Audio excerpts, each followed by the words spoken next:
Hello and welcome. In this video, I will show you how to create your VidsLens account.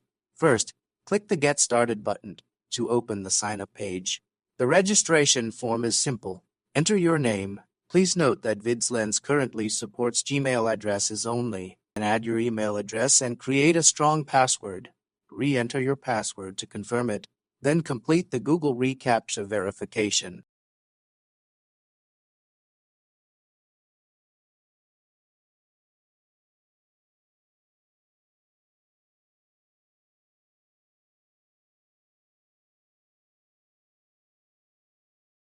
Take a moment to read the terms of service and privacy policy.